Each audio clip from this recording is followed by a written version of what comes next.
from 70,000 to 500,000 ang pwede nilang maging coverage. But here in our primary care clinics, okay, take note, free po ito. It's unlimited consultation na walang bawas sa ating maximum benefit limit.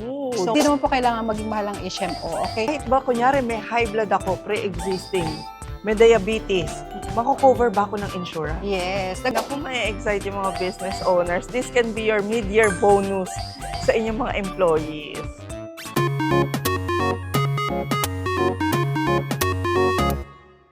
Welcome to another vlog mga ka-Best Finds. Ayan, nandito tayo ngayon sa Canyon Cove na Subo, Batangas. At yung vlog natin tungkol dito, i-share natin doon sa ating isang channel sa Best Finds TV Recommends. Pero for now, isang magandang content na naman ang inihanda namin para sa inyo. Para sa mga business owners dyan, alam ko ang dami sa inyo ang naghahanap ng isang magandang HMO. At syempre, pag ang pinag-usapan natin na HMO o kaya health insurance, ang una talagang naisip natin ay MaxiCare. Kasi ang MaxiCare naman talaga ang isa sa mga top talaga na HMO dito sa Pilipinas. Isa talaga sa pinapangarap ng mga business owners ang mabigyan ng HMO ang kanilang mga empleyado as additional benefits. So tara, pakinggan na natin. Ang mga kasama natin sa vlog na to ay si Miss Belle De Souza ng MaxiCare mismo. Hi mga ka-Best Finds! Thank you, Mrs. for inviting me once again para ma-feature dito sa vlog mo. No? So, I'm very excited po na i-discuss today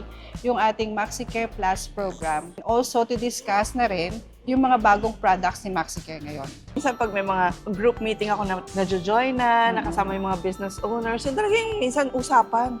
Uy, anong HMO mo? Ano magandang insurance for the employees? Yes. And actually, Mrs., napansin natin, di ba, after pandemic, ang dami na nag-venture na mag-business. Ang dami na talaga. Even yung mga nag-resign sa work, no? So, nag-put up na sila ng sarili nilang business. So, kaya ngayon, ang dami na rin. Siyempre, habang lumalago yung business mo, you have to protect your employees. Correct. Yes, oo. Saka sa tingin ko, mas mapapagastos ka kasi pag lahat yan lumapit sa'yo. Kunyari nagkaroon ng aberya, merong may sakit, di ba? So minsan, as business owner, hindi naman porket may business ka, lagi kang may perang ilalabas. Exactly. Minsan nga, pag nagkakasakit yung mga empleyado nila, syempre, pag walang HMO, bumabali sa kanila, or yun, nag-a-absent. Minsan, yung pinakamagaling mong empleyado, yung pa yung nawawala. Correct. Saka, isa pa, pride talaga ng isang empleyado pag yung company na napasukan niya may HMO. Exactly. Yung parang, oo. ay, may insurance kami doon sa company namin. Tsaka, oo, totoo yun. Kumbaga, parang lagi mong binibida ang empleyado. Bakit And ba? sometimes, they stay with the company because of the HMO. Bakit ba? Kasi ba mababa ang coverage ng PhilHealth? Ganun ba yun? Ito nga yung narinig natin mga ka-Best Finds sana. Karamihan ng mga business owners ngayon, ang ina-avail talaga ay Maxi Plus. No? Kaya yan ang i-explain namin sa inyo. Hello business owners dyan. O baka ito na rin yung hinahanap yung HMO para mas maliwanagan pa kayo. Yes, thank you, Mrs. No, yung MaxiCare Plus program ni MaxiCare, this is a business health plan intended for SMEs or ating mga small, medium enterprises with at least 10 enrollees, 10 to 99 enrollees. 10 na empleyado lang, pwede ka na mag-enroll. Yes, oo. Pwede na tayo sa mga nagsisimula pa lang or yung mga business na mga kahit ilang 2 to 3 years na or yung growing business, pwede itong MaxiCare Plus program. So pag mas mababa doon, hindi. Pwede naman. We have discussed before yung 3 to 9. Pero kasi may magandang feature itong ating MaxiCare Plus program. So ano-ano naman yung mga benefits na matatanggap ng inyong mga empleyado pag nag-avail ng Maxi Plus? Okay, so yung ating empleyado, we have this coverage yung MaxiCare Plus program natin, like yung outpatient benefit, kasama dito yung consultation, laboratory. Check-up. Yes, unlimited consultation, laboratory test, diagnostics, treatment of minor injuries, and also the inpatient care, yung confinement, pag na-confine si ang mga empleyado natin. Preventive care, okay, kasama rito yung vaccines, animal bite vaccines. Pag nakagat ka ng aso, nakalmot ka ng Exactly. pusa. Tapos, meron din tayong annual check-up. We have the cancer benefit at saka emergency care. Emergency means, kunyari na aksidente ka, kahit hindi sa work, na tumba ka sa motor, ganun, pwede kang pumunta doon. Yes, accident and injury kasama Uy, siya. ang galing. Ang ganda pala ng Maxi Plus, no? Kaya pala maraming mga business owners na nakakausap ko, naka-Maxi Plus daw sila. Kasi halos covered na lahat. MaxiCare. MaxiCare Plus kasi full HMO siya. So, Okay. yeah, full coverage, full risk. Pero sa bawat insurance, di ba, may mga limit yan eh. Kunyari, ikaw, naka-insure ka ng 2 million, yung gano'n, di ba, may gano'n? Gano'n din ba pag empleyado? Sa ating benefit limit kasi, we starts from 70,000. Okay, depends on the room accommodation that is wired, up to 500,000 maximum benefit limit. Per Or we call employee it, yun. yes, okay, per employee. Ang galing. So, nice pala mga ka-best finds, no? Kasi pag kunyari, ang empleyado nyo ay nagkasakit o hindi naman na-aksidente. For example, no, ano lang naman ang i-cover ng government insurance to, ng PhilHealth. Tapos, syempre, manghihiram sa inyo. Matitiis nyo ba? Ang mapapahiram nyo lang 10,000, 20,000. Pero pag naka-Maxi Plus insurance pala kayo, from 70,000 to 500,000 ang pwede nilang maging coverage. Tapos, complete package pa. Mula consultation, and sabi ni Miss Bell kanina, hanggang sa death. Yes. Kasi kasama na ron yung insurance coverage. Tama ba Exactly, ako? exactly. Galing. So far, ang dinig ko rin kay MaxiCare, siya yung pinaka-reliable. At nakita ko, ang dami niya ng tinayong satellite clinics. Yes, yan ang gusto kong i-highlight actually, Miss Best Finds. No? This is a very exciting news from MaxiCare. When I started with MaxiCare, no, meron kami kasing tinatawag na primary care clinics. So these are MaxiCare-owned clinics. When we say MaxiCare-owned clinics, exclusive for MaxiCare members only. So meaning to say, no other HMO members will be there in the clinic to avail the services. So this one, yung primary care clinic namin, situated siya all over the Philippines for the services to be accessible for members. Okay, when I started with MaxiCare, maybe around 15, 16 clinics, but now, good news, we already have 47 primary care clinics nationwide. We're targeting more than that. Okay, at least Yeah. yung mga empleyado mo, kahit saan man sila nakatira, di ba possible na ma-reach nila itong mga clinics na ito. Marami silang pagpipilian. Yes, and the good thing about this, Miss Best Finds, no, di ba pagka tayo nagpupunta sa, nagpapa-check up, normally binabawas to sa limit. But here in our primary care clinics, okay, take note, free po ito. It's unlimited consultation na walang bawas sa ating maximum benefit limit. Oh, So di- maximize the use of our primary care clinics once you are a member. Dito pala, unlimited kang pwedeng magpakonsulta sa doktor. Di ba yung iba, inuubo, ayaw pumunta kasi 500 din. Di ba? Yes, oo. Tapos hanggang lumala, kala nila simple lang. Eh dito, kahit simple lang, pwede kang pumunta sa clinic. Tsaka ito pa, yung accessibility ng services ni MaxiCare ay hindi lamang sa clinic. Okay? We also have the 24/7 teleconsult hotline. Okay? So it means when you're feeling unwell, okay? Sick, even at work. Okay, tawag lang po tayo. That's 24/7. Attending physician will be on the phone. Madali naman Oo, tumawag. madali. We have our hotline. Oo. Na ika-flash natin dyan. Tapos, we also have this Dr. Anywhere app. Okay, so once a member, you can download this from Google or Apple Store. And then you can have a video consultation with our specialist. Ay, maganda yan. Kasi dati rin na ganyan din ako. Di ba lahat na na-try ko? Na ganyan din kami. At least, kunyari, yung mga bata, no? Kunyari, middle of the night, biglang nilagnat. So, pwede ka lang tumawag. Tapos sabi mo, nilalagnat po yung anak ko. Masakit po yun siyan. Na-attend ka kagad. O meron ka ba dyang ganito? Meron ka ba dyang Okay, ganyan? yes. Sinasabi, ilang taon? Hindi ka nangangamba. Nagiging alert ka. Uy, kailangan na pala. Emergency na pala. Kailangan mo na palang dalhin sa ospital. Yes. Hindi yun nanguhula ka. Mas maganda kasi bago tayo mag-emergency, tawag muna tayo sa 24/7 Oo. hotline. No? So, if it's really an emergency case. So, real doctors ang sumasagot sa'yo doon. Exactly. At saka pagka may prescription, lab works, isisend na siya via email. Nisend na sa'yo para pagpunta mo ng clinic, alam mo na yung gagawin. Exactly, yes. Ganda. Okay. Okay. Ang experience ng ating mga members, most of the time, pag nagpapakonsulta, nagpapalaboratory, is ang hirap kumuha ng schedule or LOA. Yun yung Ay, pinaka letter of authorization. Okay, Ay, you need this yes. one Mm-mm. for you to be able to get the services. Oo. Okay? With MaxiCare, meron po tayong portal. Okay, Oo. exclusive for MaxiCare members only. We call it the Members Gateway.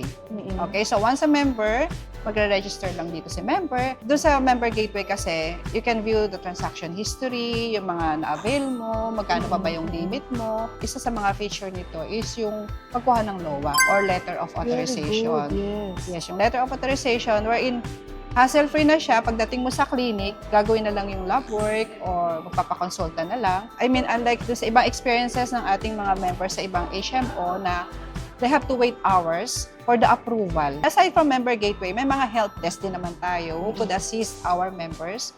Kung halimbawa hindi nakapag-generate ng LOA sa hospital, may mag-a-assist naman po, may mga help desk naman po tayo. Pag pumunta sila doon. Yes, exactly. Ang isa talaga sa top na mga insurance company dito sa Pilipinas, pagdating sa HMO, MaxiCare talaga, no? How many years is MaxiCare dito sa Philippines?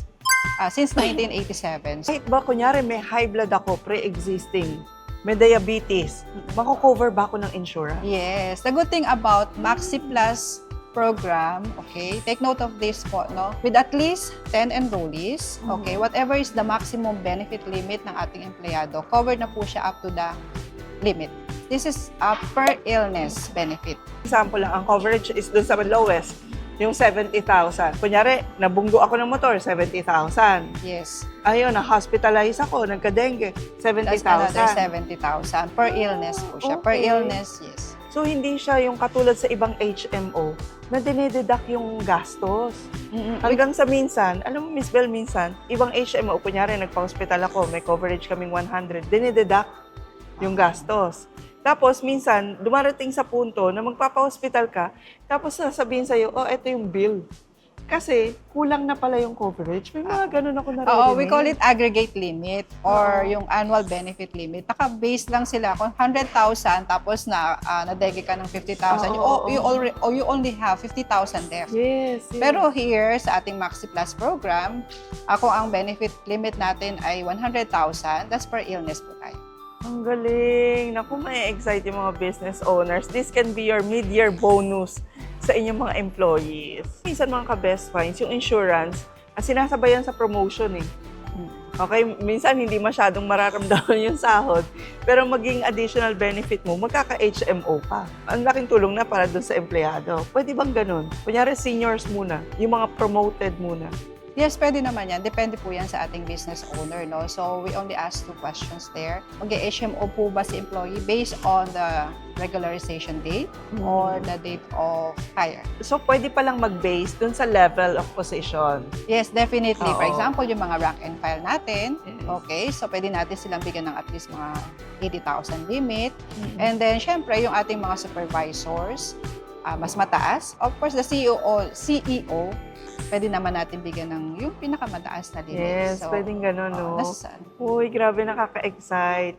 Kasi nga, ang dami talagang umaangal ngayon pagdating sa healthcare. Pag kunyari, dumating ka sa puntong kailangan mong magpa-hospital o kaya may nararamdaman ka na alam mong seryoso, lalo na, no? Tapos eto lang yun na itatabi mo sa savings mo, talagang iiyak ka sa hospital bill. Check up pa nga lang, minsan umiiyak ka na sa laboratory. Kaya nga minsan, di ba, pag may sakit ka, parang wag na lang. Parang siguro, Oo. gino-google mo na lang kung paano mo, Oh, how you treat si yourself. Dr. di ba? Google na lang Dr. Google. yung kinoconsult natin. Okay, mamaya pag-uusapan natin kung paano yung mga, kunyari, di ba, yung may asawa, yung mga Oo. dependents nila, mamaya pag-uusapan natin yan. Pero eto muna yung isa kong tanong sa ngayon. Yung age eligibility, kahit ba ilang taon yung empleyado ko, pwedeng ma-cover? For the age eligibility naman, Mrs., at least 18 years old to 65 years old. Okay? So, until 65 years old, di ba, pwedeng ma-cover yung mga empleyado nyo. Kasi sa mga manufacturing, may ganyan eh. Yung mga talagang, ang tatagal na sa kanila, di ba? Napakagandang gift na noon para sa kanila, lalo na pag nagkakaedad. Ang tao talagang wear and tear yan. Aminin natin yan, habang nagkakaedad tayo, nagkakasakit tayo. Good thing about the plan, okay, hindi siya by age bracket. So it means one premium from 18 to 65 years old. So you just have to choose which plan type you would like to enroll your employee. Okay, so kunyari ako yung may-ari, pwedeng pareho kami ng coverage nung kunyari mga managers ko, okay lang. Yeah, actually the coverage are all the same. It just differs in the maximum benefit limit and the room accommodation. So eto na, kunyari ako yung empleyadong covered ng insurance ng Maxi Plus, pwede bang ma-cover din yung aking mga dependents? Like for example, yung asawa ko and anak ko. Yes, actually, ang pag-enroll ng ating mga dependents is unlimited naman. Adult dependent enrollees natin, that would be at least same age, 18 to 65 years old. And for the minor naman, at least 15 days old to 23 years old. So ibig sabihin, kung kunyari lalaki ako, bagong panganak ng asawa ko, covered na kagad ng insurance yung baby Yes, ko? pwede mo siyang enroll for pag at least 15 days old na si baby. hindi ka na makakamba kay baby kasi ang mga baby, sakitin pa yan. Employees, no?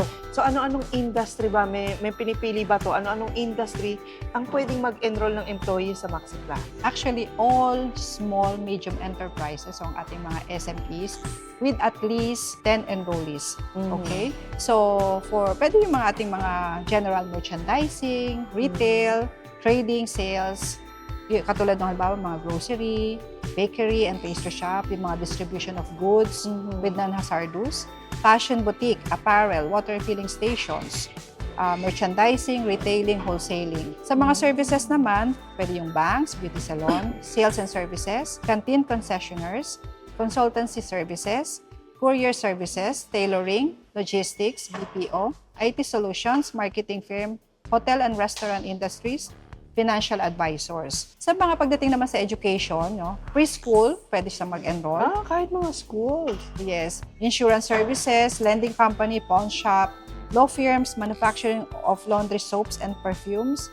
And just in case po, na hindi nabanggit yung industry nyo, just message us and we'll give a special rate. At para naman po sa ating mga qualified government workers who have been granted 7,000 medical allowance under Executive Order number 64, message lang po sila for your HMO needs at may mga health plan packages po tayo para So sa inyo. pwede mo magpa-consult lang sila, magkaroon ng idea kung magkano. Yes, exactly. Actually po, if you are interested, we do free virtual consultation. Okay, we can again discuss what we have discussed today para mas maliwanagan kayo. Siyempre, for sure, nanonood kayo ngayon, pero marami kayong mga katanungan. Kasi we cannot cover it in one vlog. So, definitely, paano naman to kung ganito, ganyan. So, we'll answer all those, yung queries mo, questions mo, and concerns mo pagdating sa HMO. Would you like to give them an idea sa, kunyari 10 employees, how much is the premium for a company? Actually, I cannot give you the exact amount right now kasi ito po ay based sa industry natin, based sa maximum benefit limit, ano bang room accommodation, ilan po yung rank and file, ilan po yung CEO natin, supervisor. So, that would give you yung final rate natin. So, pagka po may mga questions tayo about the rates, message lang po tayo. Yun din ang sinasabi ko mga ka-best friends. Kaya yung iba, sumasama loob pag walang binibigay na price idea. Kasi nga maraming factors in consideration. Mamaya magbigay kami, tapos ma-misinterpret ng iba. Lagi ko kasi na-experience sa vlog na sinasabi nila, bakit sa vlog ang sabi ganito? So, mas maganda, mas safe, and mas accurate na rin na kumonsulta na lang kayo direct sa MaxiCare. Saka walang bayad yung quotation, di ba?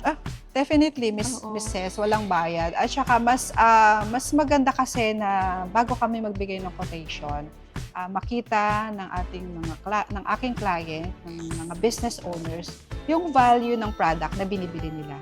Yes. Alam mo yun? Kasi minsan, I have clients na nag-MaxiCare, then after a while, umalis, bumalik ulit. Bakit? Kasi na-experience niya sa ibang HMO, yung value nung dati niyang HMO compared to the present HMO niya. Sabi nga nila, huwag kang bibili masyad ng mura kasi mapapamura ka. Almost hindi naman nagkakatalon talaga yung rates ng ibang HMO with MaxiCare. Accessibility, number one. Yun yung hinahanap. Because at the moment, we already have like 1,600 hospitals and providers. Kasi we already have 1.9 million members as to speak. Oo nga pala, no?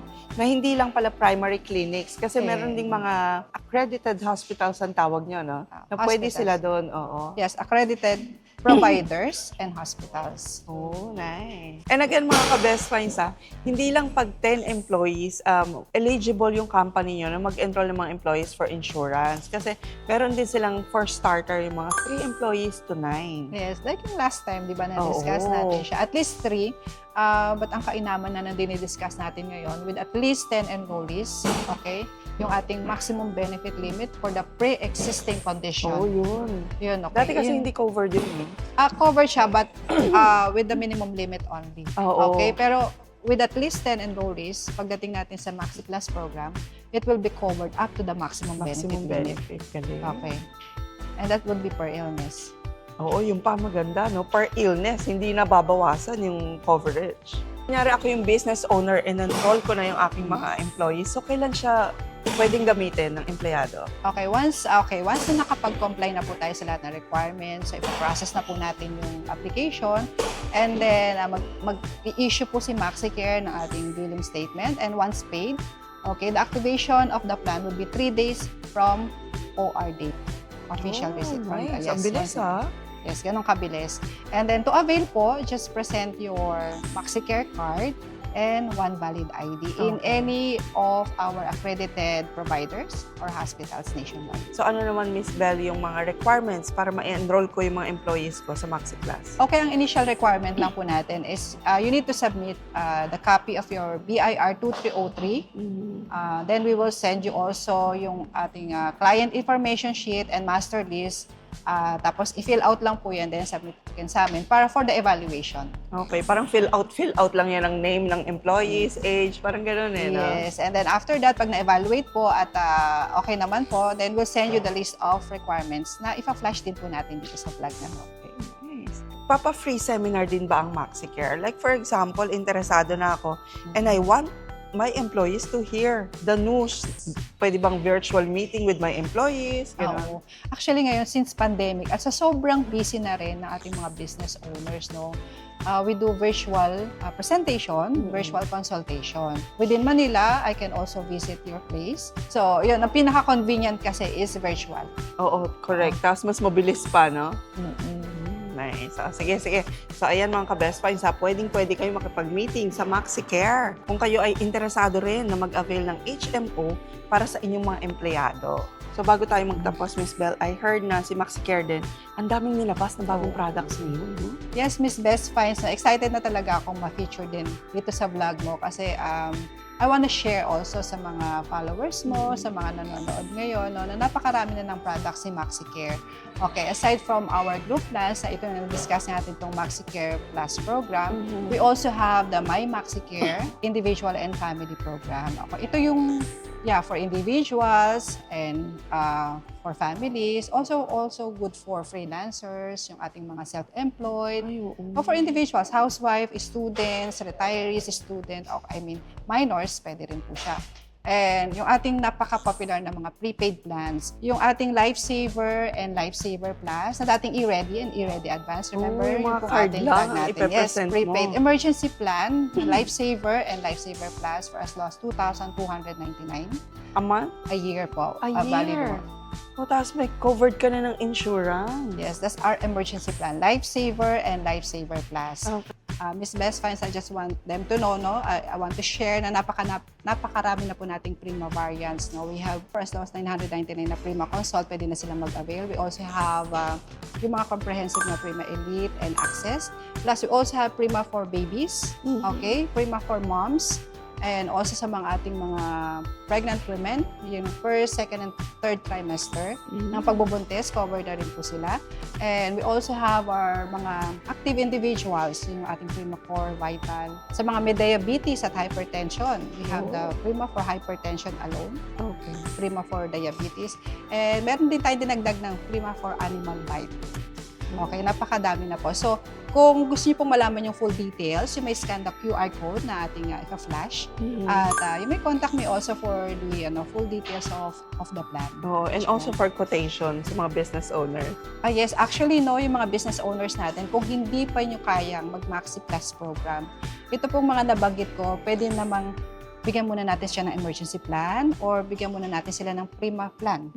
Okay, for now, kung hindi pa kaya, para lang may coverage po yung ating empleyado. Mahalaga kasi yun, Oo nga Mrs. naman, no? Lalo na yung mga tinatawag nating mga messenger na maya-maya inuutusan mo sa labas, di ba? Yes. Additional benefit would not hurt you. Exactly. So, ayan mga ka-best finds, ha? I hope marami kayo natutunan sa ating vlog ngayon. Lalo na yung ating mga business owners nga, maliit man kayo o malaki. May 3 empleyado lang kayo ngayon na gusto yung bigyan ng benefit para lalong magstay sa inyo. Diba? Para lalong maging loyal sa inyo. Pwede nyo po silang ikuha ng HMO. Hindi lang para sa sarili nila, kundi para sa mga dependents nila, sa mga asawa, sa mga anak. Thank you sa pagkakataong ito, Miss Best Finds. And sa lahat po ng mga nanonood, wag na po tayong mag-hesitate kumuha ng HMO. Napakahalaga po yan. Sabi nga po, health is our great investment. At saka sa mga business owners, tandaan po natin, napakahalagang elemento po ng ating business ang ating mga empleyado. Sabi nga, take care of them and they will take care of your business as well. Yes. Lalo na ngayon, ang ating PhilHealth, talaga namang ang daming umiiyak, no? Ay, Sa baba ng benefits. napakasakit man isipin, Miss Best Finds. Oo, no? Napakasarap siguro nung feeling na, hindi ka takot magkasakit.